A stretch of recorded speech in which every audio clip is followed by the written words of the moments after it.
حمله جبهه آزادگان بر جرگه طالبان نشست تالار لوی جرگه کابل آماج حمله مهاجمان قرار گرفت.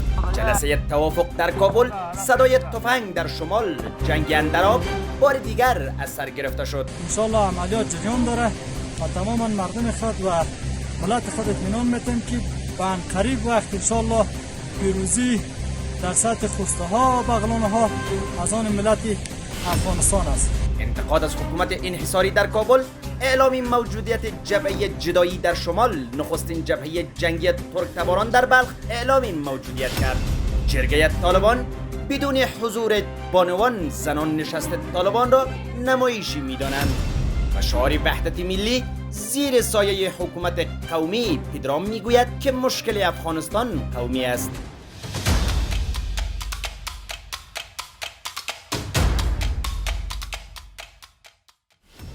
با درود و وقتتان بخیر. به خبرهای ساعت 10 از آماج نیوز خوش آمدید. درگیری مسلحانه در نزدیکی خیمه لوی جرگه نشست بزرگ علمای طالبان را برهم زد.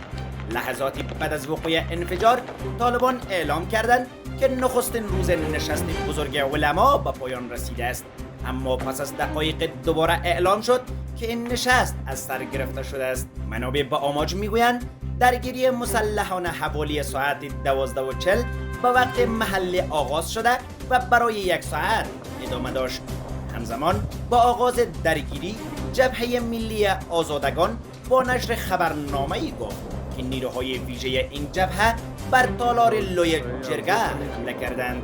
طالبان برای نشست بزرگ علما تدابیر گسترده امنیتی اتخاذ کرده بودند. با این حال منابع محلی از کابل میگویند که درگیری در جریان برگزاری نشست نظم مجلس را برهم زد.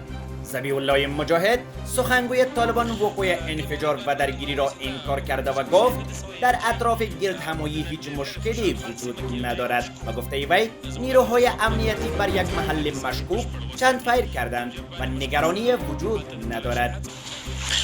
د مورد باندې باید دومره وایي نه کوم انفجار شی نه د سوی یو ځای غونډه نه ډېر لرې خوشحال خان سیمه کې یو ځای مشکوک و زموږ امنیتي ځواکونو ته وظیفه درلوده چې هغه امنیت صاحب بشپړ وساتي. په یو ځای باندې مشکوک سول، هلته د تلاشي هڅه وسوه چې ورغله، له هغې ځای نه لاسي بم وغورځول سو. بیا نو هغه ته نظامي ځواکونه ورسېدل، هر څه هلته ونیول، څه ځینې مواد هم یو تن هم پکې و چې غوښتل یې بم یې وغورځول لاسي. لویه پېښه نه ده سوې، هغه په خوشحال خان سیمه کې وړه پېښه او مخکې له تعقیب لاندې وه. امنیتي ځواکونو هغه کور کړې ده، کومه لویه پېښه نه ده راغلې منځته. این درگیری در حال نظم مجلس طالبان را برهم زد که مقام‌های طالبان و تمام سخنرانان نشست آنها تاکید داشتند که امنیتی بی‌سابقه‌ای در تمام افغانستان حاکم شده است. مولوی مجیب الرحمن انصاری خطیب مسجد گذرگاه هرات در جریان سخنرانیش در نشست طالبان در کابل گفت که امنیت فعلی افغانستان در سطح دنیا نیست، چیزی که سالها آرزویش را داشتیم. او در ادامه افزود که علما باید چنین فتوا بدهند کسی که در برابر نظام کنونی می ایستد سرش از تنش جدا شود و از بین برود. این امنیت، این نظام به آسانی به دست نرسیده. اگر کسی در مقابل این نظام کوچکترین حرکتی میکنه، علما نشسته هستند، من از همه سنن و علمم خودتر هستم، باید مجموع علمای سرتاسری افغانستان به این نتیجه و به این فتوا باید همه صدا بلند بکنن کسی که در مقابل حکومت اسلامی ما قد علم میکنه باید سر زده بشه و از بین نره. جبهه آزادی افغانستان، جبهه مقاومت و جبهه سپاه آزادی در خبرنامه‌هایی گفتند که درگیری‌ها با طالبان تلفات سنگینی به آنها وارد کردند. جبهه آزادی افغانستان با نشر یک نواری تصویری گفته است که حمله طالبان در دره قاسان اندراب با ضد حمله روبرو شده است و گفته جبهه آزادی در نتیجه این ضد حمله 12 طالب کشته و دست کم 9 تن دیگرشان زخم برداشتند. انشالله عملیات جریان داره و تماما مردم خود و ملت خود اطمینان میتیم که به قریب وقت انشالله پیروزی در سطح خوسته ها و بغلانه ها از آن ملت افغانستان است. و خیر سلامت باشین، زنده باد تیم ما زنده باد اسلام، زنده باد جبهه آزادی افغانستان.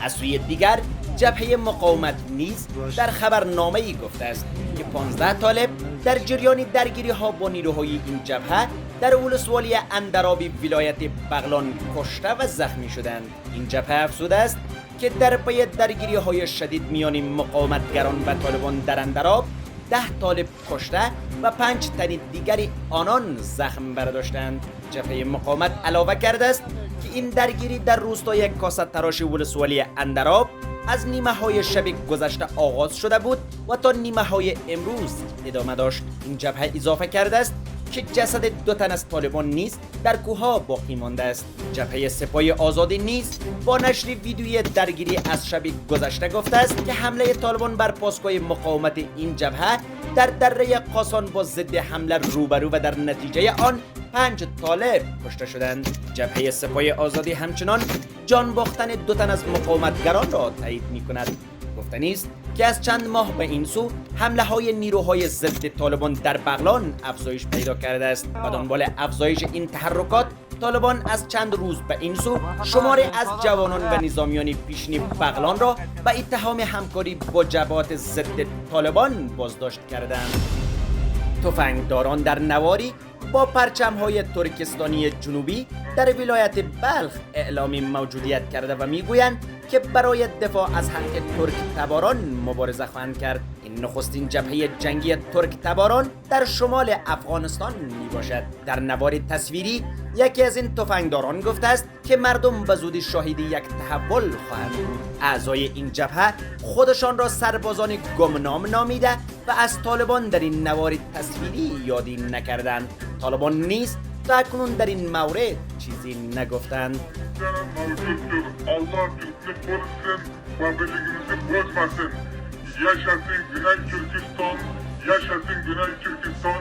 Biz varlığımızı mazar şeriften جنبش اصلی زنان مقتدر افغانستان در واکنش به نشست طالبان در کابل گفتند که نادیده گرفتن یک بخش مهم جامعه در این نشست نشان دهنده حذف زنان از اجتماع و بی‌اعتنایی در قبال حقوق زن است. آنان در حرکت اعتراضی افزودند که اجازه ندادن زنان در مشارکت سیاسی دیدی تغییر ناپذیر طالب در برابر زنان است. این بانوان میگویند از آنجایی که لوی جرگه عالی ترین مظهر اراده مردمی افغانستان بوده، دیگر این جرگه خودخوانده طالبان مورد تایید مردمی افغانستان و حتی قابل قبول خود طالبان هم نیست. آنان تصریح میکنند که تصمیم و فیصله این جرگه محصول فکری یک صنف خاص است. از این رو هر نوع نشست بدون حضور معنادار زنان و قوم‌های مختلف نامشروع و غیر قابل قبول است. در ایدئولوژی افراطی که طالبان با آن اعتقاد دارند زن جایگاه ندارد و در آنجا مشارکت سیاسی زن اصل نیست. زن را به خاطر رسیدن به اهداف سیاسی خود وسیله و ابزار می‌سازند. قرار است نشست و تجمع علمای دینی از سوی گروه طالبان در کابل برگزار شود، آن هم بدون حضور زنان و این جرگه ها اصلا مشروعیت ندارد، بل وجه تشریفاتی هم دارند، چون طالبان هنوز مشروعیت داخلی ندارند و با آرای مردم اینها وارد وطن نشدند و افرادی را در این لوی جرگه احتمال انجام می‌دهند که از جنس خود آنهاست و هر فیصله و تصمیم بدون حضور زنان، اقوام و طیف‌های مختلف جامعه غیر قابل قبول و نامشروع است، چون تمام فیصله ها و تصامیم جرگه های قومی و مذهبی اینها که محصول فکری یک گروه خاص است، حتی تطبیق آن هم بالای جامعه الزامی نیست. لوی جرگه از خود معیارها دارد. این جرگه به احتمال زیاد به خاطر تغییر دید و نگاه جامعه جهانی برگزار می شود. این از ساختار نشست کلاً سنتی است و غیر دموکراتیک و حتی روش انتخاب اشتراک کننده هم سنتی است. این اعتراض زنان در حال صورت میگیرد که طالبان امروز برنامه‌ای را زیر نام نشست علما در کابل برگزار کردند. همچنین عدم حضور زنان در این نشست انتقاد برانگیز شده، اما طالبان میگویند که مردان از زنان نمایندگی میکنند زیرا آنان فرزندان زنان هستند. به گفته طالبان در این نشست بیش از 3500 عالم و بزرگ قومی شرکت کردند. این نشست پشت دروازه‌های بسته و بدون پوشش تصویری مستقیم رسانه‌ای برگزار شد. مخالفان طالبان برگزاری نشست در کابل را تلاش این گروه برای کسب مشروعیت خواندند. عبداللطیف پدرام رهبر حزب کنگره ملی میگوید که اساسی ترین مشکل افغانستان مشکل قومی است. او در توییترش نگاشته است امروز رهبران بزرگترین قدرت‌های جهان نیز دریافتند و اعتراف می‌کنند که اساسی ترین مشکل افغانستان مشکل قومی است، موضوعی که صدها بار درباره آن گفته‌ایم و نوشته‌ایم. مسئله قومی قدرت در افغانستان جدال همیشگی و منازعه تمام دوران‌های تاریخ به حساب می‌رود، به گونه‌ای که از تاریخ تأسیسی افغانستان تا اکنون سیاست بر محور قومیت می‌چرخد و همه ایدئولوژی‌های سیاسی در اختیار قومیت قرار گرفته است. طالبان در هسته رهبری و تصمیم گیری نیز یک گروه قومی هستند. ترکیب والیان و کابینه حکومت آنان نمونه واضح این ادعا است. از نخست وزیر تا سطوح پایینی از یک آدرس هستند و این نارضایتی را در درون جامعه چند قومی افغانستان شکل داده است. اما طالبان میگویند که حکومتشان همه شمول است و هزار قوم نماینده دارد.